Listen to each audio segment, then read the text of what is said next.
Oi, gente, Roberto Rilo Bíscaro aqui. Nessa sessão do canal, eu utilizo meus conhecimentos de professor de literatura já de algumas décadas para falar sobre temas que podem cair no Enem, podem cair nos vestibulares. Hoje a gente vai falar sobre as cartas chilenas, que na sua época de circulação eram anônimas, tá? Depois chegou-se à conclusão de que esses 13 poemas em versos decassílabos, ou seja, em 10 sílabas, né, poéticas, e escritos em verso branco, ou seja, sem rima. Então são cartas, epístolas, né, escritas em forma de verso.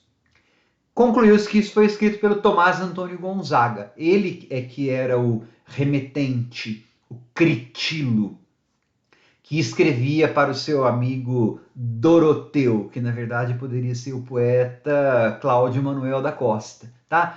E é chamado de cartas chilenas, isso aí, porque para fugir, claro, da censura da época, dos perigos que havia de ficar criticando o governo, o remetente finge morar, né, ou mora em Santiago do Chile, tá? E aí, então, o Critilo mora em Santiago do Chile e o Doroteu mora na Espanha, mora em Salamanca, tá? Então, esse foi um dos jeitos que essa obra achou para não cair na censura. Antes de continuar, gostaria de convidá-los a se inscreverem no canal Robertando, curtir os vídeos, tá? Compartilhá-los, eu agradeço muito.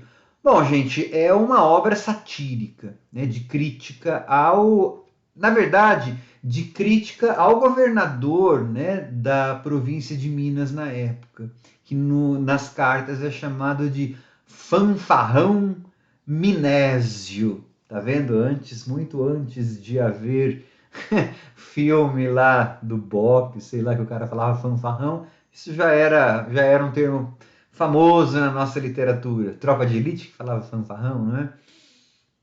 Muito antes disso já havia alguém que chamava outro de fanfarrão. No caso aí o dirigente, o governador da província de Minas da época, personificado na figura do fanfarrão Minésio. Então as cartas chilenas, elas são muito irônicas, muito desrespeitosas, né? É uma sátira, falando sobre os desmandos desse governador, sobre o nepotismo, ou seja, ele colocar parentes, né? Sobre erros judiciais e administrativos, sobre a falta de conhecimento da população com relação ao que estava acontecendo, com os desmandos, né, o autoritarismo do governador.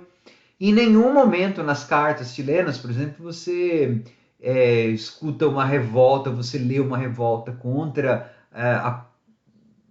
o fato de a gente ser colônia, né? Então você não vê reclamação contra a metrópole, você não vê reclamação contra os maus tratos dados aos escravos, por exemplo, isso, porque ele cita os escravos, mas não com repúdio, né? Olha como eles tratam mal, né? Não, isso precisa ser uma coisa normal. Então, no final das contas, as cartas chilenas elas são para denunciar especificamente o que o Tomás Antônio Gonzaga, através do seu emissor de cartas aí, né, do seu escriba Critilo, considerava errado no governo de Minas. Não importava se o Brasil continuasse colônia, os escravos, né? Era bem o pensamento mesmo de um déspota esclarecido com mentalidade bem colonial, né? Mas o fato de a crítica, da crítica ao governador da época ser bastante incisiva, isso